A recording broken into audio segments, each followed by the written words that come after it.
दोस्तों नमस्कार, मैं जगन्नाथ गौतम। देश रोजाना डिजिटल मीडिया पर आपका स्वागत है। दोस्तों, आप जानते हैं कि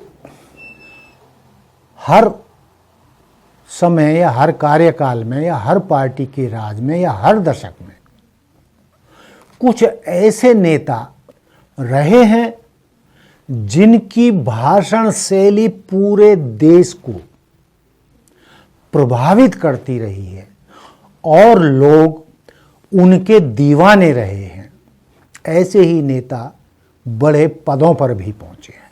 नेता की सबसे बड़ी पहचान जो होती है उसका भाषण, उसकी भाषा शैली, आक्रामकता और उसके भाषण में तथ्य किसी भी नेता की पहचान का कारण बनते हैं। यूं तो हमारे भारत में हर दशक में लोकसभा में या संसद में हमेशा ऐसे नेता रहे हैं जिनकी भाषण शैली चर्चित रही है और जो राजनीति के या राजनीतिक मुद्दों के चाहने वाले दर्शक हैं, वो इन चीजों को बारीकी से देखते हैं और तोलते हैं कि कौन नेता कितने पानी में है, उसकी जो भाषण शैली है वो कैसी है, कितनी लोगों को लुभाती है और कितनी गहराई उसके भाषण में। यदि मैं कुछ समय पूर्व की बात करूं तो कुछ ही नाम लूंगा, नहीं तो वीडियो लंबा हो जाएगा। जैसे पूर्व प्रधानमंत्री चंद्रशेखर, जब वो संसद में बोलते थे तो एक तरीके से सन्नाटा छा जाता था। मैं उनकी भाषण शैली का दीवाना रहा हूं। शरद यादव भी एक ऐसा ही नेता रहे हैं जो किसी भी विषय को अपने भाषण में बहुत गंभीरता से उठाते रहे हैं। जो उनके कहने का जो लहजा होता था वो अंदर तक छाप छोड़ जाता था। और मानो तो लालू यादव की अपनी एक भाषण शैली है, वो मजाक मजाक में ही इतनी गंभीरता से अपनी बात को कह जाते हैं जिस पर तालियां भी पड़ती रही हैं और लोग गंभीरता से उनको स्वीकारते भी रहे हैं कि उनकी भाषण शैली बहुत ज़बरदस्त है। इसी तरीके से आप अटल बिहारी वाजपेयी की जो भाषण शैली रही है उनके भी करोड़ों दीवाने रहे हैं। हाँ, एक और भूल गया मैं, आरपीआई के नेता और सांसद रहे बीपी मौर्य की भी भाषण शैली बहुत ज़बरदस्त थी और उनका बोलते बोलते चेहरा लाल हो जाता था। इस तरीके से वो अपनी बातों को सिलसिलेवार रखते थे। कहते हैं कि जब वो बोलते थे तो संसद में पंडित जवाहरलाल नेहरू को भी पसीना आ जाता था। तो ऐसे ऐसे वक्ता हमारे संसद में रहे हैं और मैंने चंद्रशेखर जी का जिक्र किया, शरद यादव जी का किया, अटल बिहारी वाजपेयी का किया, लालू यादव का किया। उसी तरीके से हमारे प्रधानमंत्री नरेंद्र मोदी जी की भी एक भाषण शैली है। वो भी जब भाषण देते हैं तो जनमानस पर उसका प्रभाव पड़ता है। लेकिन आज के दौर में जो मैं आप लोगों से जिस नेता के भाषणों की या जिस नेता की भाषण शैली का मैं जिक्र करना चाहता हूँ, आपसे शेयर करना चाहता हूँ, वो मेरी नज़र में वो नेता है आपके सांसद संजय सिंह। दोस्तों, संजय सिंह जब संसद में बोलते हैं, लोकसभा में बोलते हैं तो सन्नाटा छा जाता है और वो जिस तरीके से अपने भाषणों में जनता के मुद्दों को उठाते हैं और सत्ता दल की बखिया उधेड़ते हैं, वो जो उनकी शैली है काबिले तारीफ है। हालांकि सत्ता पक्ष उनके भाषणों से पीड़ित रहा है।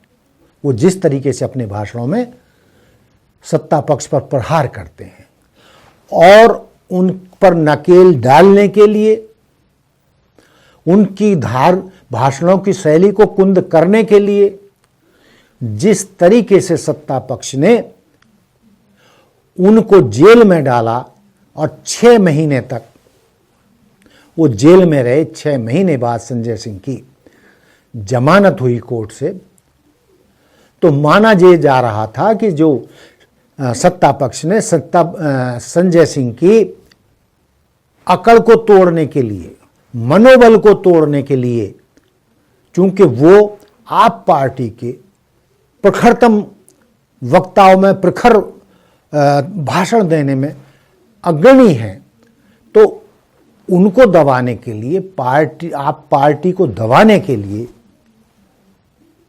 संजय सिंह को जेल में डाला था। हालांकि आप पार्टी की तो लंबी लिस्ट है जिनको सत्ताधारी दल ने जेल की हवा खिलाई है, लेकिन आमतौर पर देखने में आया है कि देखिए मनोबल तो टूटता है और मनोबल किसी हद तक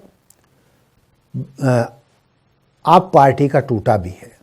लेकिन दोस्तों, जो मैं देख रहा हूं, संजय सिंह के तेवरों में तनिक भी कमी नहीं आई है, बल्कि जेल से छूटने के बाद वो सत्ताधारी दल पर और ज्यादा आक्रामक हुए हैं।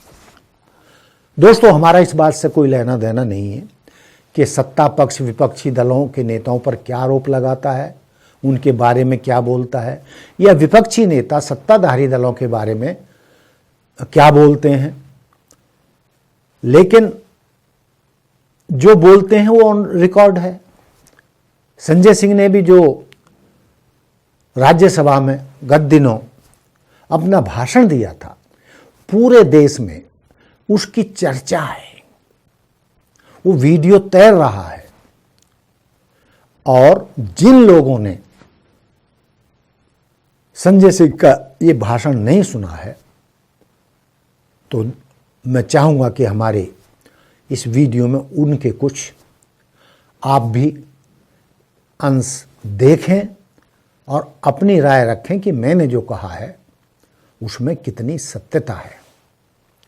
तो दोस्तों, संजय सिंह के भाषण के इन अंशों को सुनने के बाद आप भी उनकी भाषण शैली का लोहा मान जाएंगे, और लोहा ही नहीं मानेंगे बल्कि ये कहने पर भी मजबूर हो जाएंगे कि जेल में डालने के बावजूद भी सत्ताधारी दल उनके तेवरों को कम नहीं कर पाया।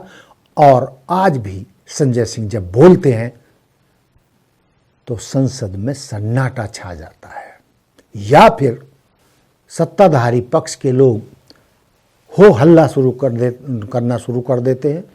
लेकिन उनकी आवाज़ इतनी बुलंद होती है, उनका भाषण इतना प्रभावशाली होता है कि वो अपनी बात को कह कर रहते हैं और सब उनका लोहा मानते हैं। सत्ताधारी दल के लोग, नेता सामने बोलें या ना बोलें, लेकिन निजी वार्तालाप में वो भी स्वीकार करते हैं कि संजय सिंह के भाषण का कोई मुकाबला नहीं। हमारे प्रधानमंत्री जी भारत के संविधान पे शपथ लेकर देश के प्रधानमंत्री बने। यहां पे बैठे हुए सांसद संविधान की शपथ लेते हैं, मंत्री संविधान की शपथ लेते हैं, लेकिन संविधान में लिखी हुई बातों को नहीं मानते। धर्मनिरपेक्षता से इनको मतलब नहीं है। हमको अगर दर्शन करना होता है मान्यवर, तो हम काशी जाते हैं, महाकाल का दर्शन करने उज्जैन जाते हैं, प्रभु श्री राम का दर्शन करने अयोध्या जाते हैं। लेकिन भाजपाइयों को जब दर्शन करना होता है तो ये मस्जिद में भगवान का दर्शन करने जाते हैं, मस्जिद में भगवान का दर्शन करने जाते हैं। मस्जिद में मंदिर खोज रहे हैं पूरे देश के अंदर। तो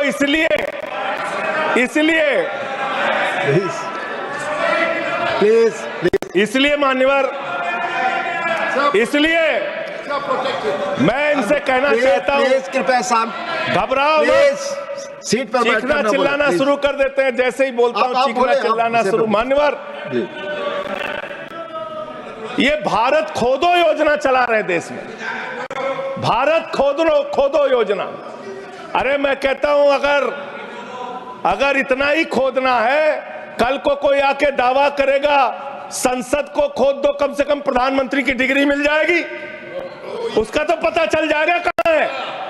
संसद खोद दो, ये भारत खोदो योजना बंद करो, इससे देश का विकास होने वाला नहीं है। आपने शिक्षा में क्या हालत की देश की, माननीय शिक्षा मंत्री जी यहां पे बैठे हुए हैं, मैं बताना चाहूंगा शिक्षा के स्तर को आपने कहां पहुंचा दिया। 11 लाख, अरे क्या क्या यहां बोला गया मैंने खूब सुना है, आप ही लोगों से सीखा है।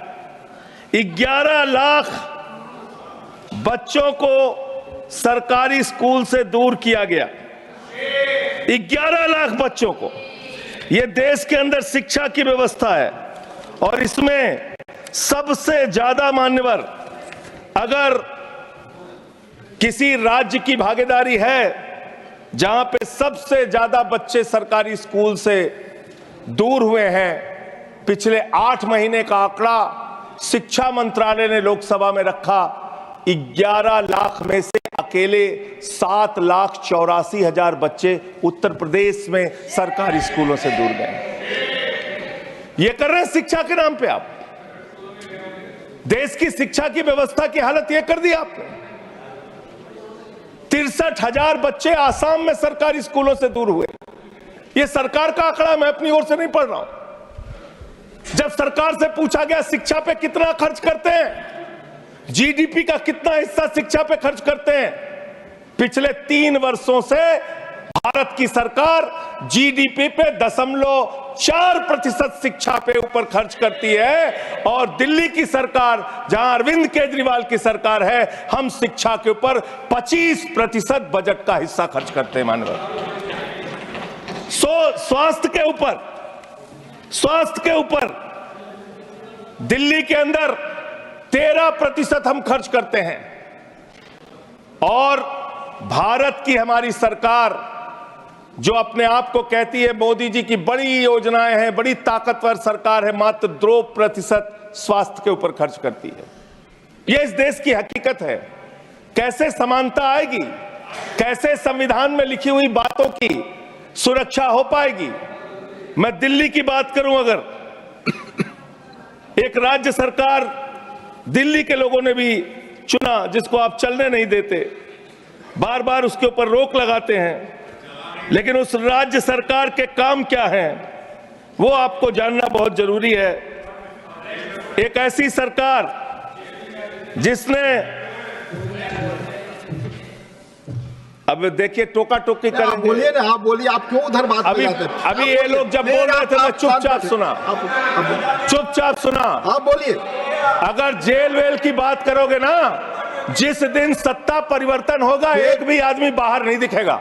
फिर ऐसी बातें मत करो, आपस में बात नहीं। संजय ये जी, धमकी देने की बातें मत करो। संजय जी, आपस में कोई बात नहीं। संजय जी प्लीज, नहीं कोई नहीं, आपको आपस में बात कंट्रोल कीजिए सर, सभी लोग आपस में बात, प्लीज आप बैठे रहे, प्लीज। ऐसे धमकी देकर काम मत करो। आप विषय पे बोले।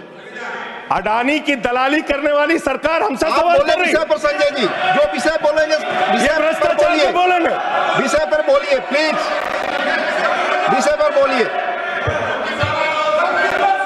प्लीज। अडानी की दलाली करने वाले लोग हमसे सवाल करेंगे। मानिए, मुझे लगता है कि संजय जी अपना आपा खो गए हैं और उन्होंने अपनी शब्दावली को ध्यान में रखना चाहिए, और ये जो उन्होंने वाक्य इस्तेमाल किया है ये एक्सपंज होना चाहिए। प्लीज आप बोलें, प्लीज। तो दोस्तों, ये था मेरा आज का मुद्दा कि किस नेताओं की कैसी भाषण शैली है, और कोई भी नेता अपने भाषण शैली से, अपने भाषण के दम पर भाषण के तथ्यों के आधार पर और वो नेता जनता के मुद्दों को कितनी मजबूती से उठाता है, उसी से किसी भी नेता की पहचान होती है। उनमें से एक हैं आपके सांसद संजय सिंह। तो दोस्तों, देखते रहिए देश रोजाना। नमस्कार।